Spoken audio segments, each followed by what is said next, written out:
Hello అండి. Hi, welcome to our channel అమ్మ పాకశాల. ఈరోజు వీడియోలో ఒక మంచి పిండి వంటతో మీ ముందుకొచ్చానండి. అదేంటంటే సన్నకారపు పూస. ఈ సన్నకారపు పూసని ఇష్టపడిన వాళ్ళు ఎవరు ఉంటారు చెప్పండి? చిన్న పిల్లల నుంచి పెద్దవాళ్ళ వరకు ఎవరైనా తినొచ్చు. పళ్ళు లేని వాళ్ళు కూడా ఈజీగా తినేయచ్చు. అంత బాగుంటుంది కదా.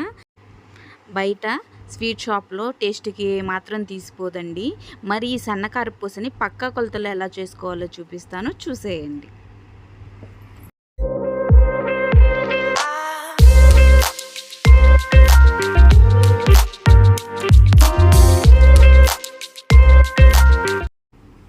నేను ఇక్కడ సన్నకారపు పూసను చేసుకోవడానికి ఒక బేషనీ తీసుకొని బేషనీలో 3 కప్పుల వరకు బియ్యం పిండిని తీసుకున్నానండి. బియ్యాన్ని చక్కగా కడిగేసేసుకొని ఆరబెట్టుకొని పిండి పట్టించేసుకోవాలి.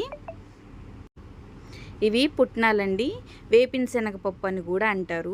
నార్మల్గా శనగపిండి వేసుకుంటే గ్యాస్ వస్తుంది అని ఒక్కొక్కళ్ళు అనుకుంటూ ఉంటారు. అదే ఈ పుట్నాలను కనుక మిక్సీలో వేసుకొని ఇలా పౌడర్ చేసుకొని వేసుకుంటే ఎటువంటి గ్యాస్ కూడా రాదండి.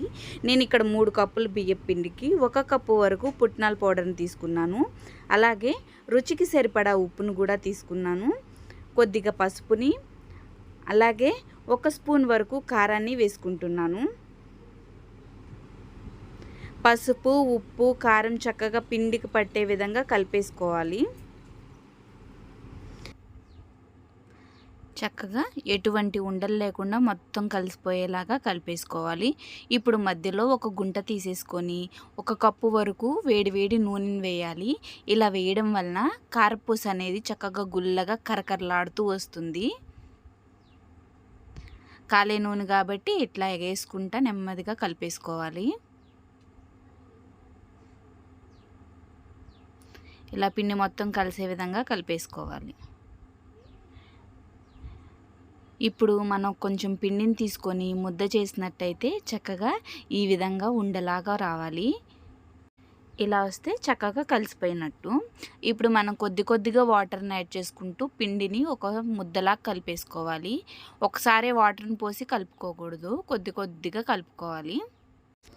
ఈ కారపూస మనం బయట తెచ్చుకొని తింటాం చూడండి, సేమ్ అదే విధంగా అదే టేస్ట్లో అయితే ఉంది. చాలా బాగుంది. పిల్లలు అయితే చాలా ఇష్టపడతారు కూడా. అప్పుడప్పుడు కొద్దిగా చేసుకొని తింటే పిల్లలకు కూడా నచ్చుతుంది. ఇలా ముద్ద కలిసేలాగా చేసుకోవాలి.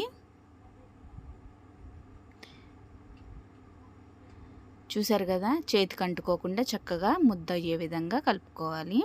లూజ్ అవ్వకూడదు, లూజ్ అయితే నూనె పీల్చేస్తుంది.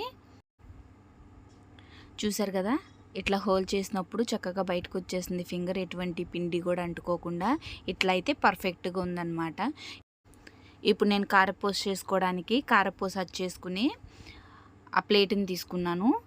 ఇప్పుడు ఆ మరలకి అలాగే ప్లేటుకి కూడా ఆయిల్ రాసేసి లోపల గన్నుకి ఆయిల్ రాసేయాలి. గన్ను మొత్తం ఆయిల్ రాసుకోవాలి పిండి అంటుకోకుండా ఉండటానికి.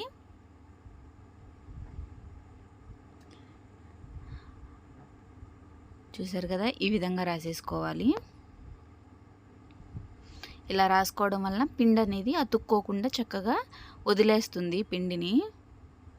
ఇప్పుడు మనం ఒక ముద్దలా చేసుకొని ఇట్లా గన్లో వేసేసుకోవాలి. వేసుకొని మరని బిగించేసుకోవాలి.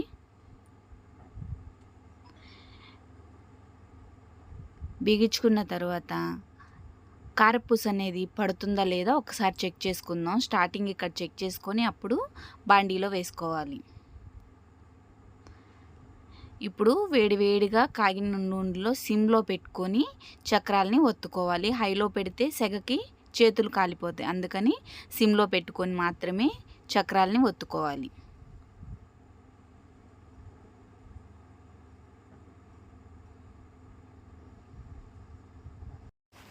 ఇప్పుడు ఫ్లేమ్ని పెంచాలి.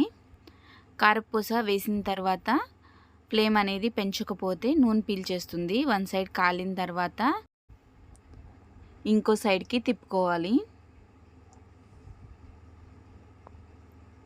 లైట్ ఎల్లో కలర్లో వస్తే సరిపోతుంది. నేను ఇక్కడ కొంచెం రెడ్ కలర్లో వచ్చే విధంగా తీసుకున్నాను.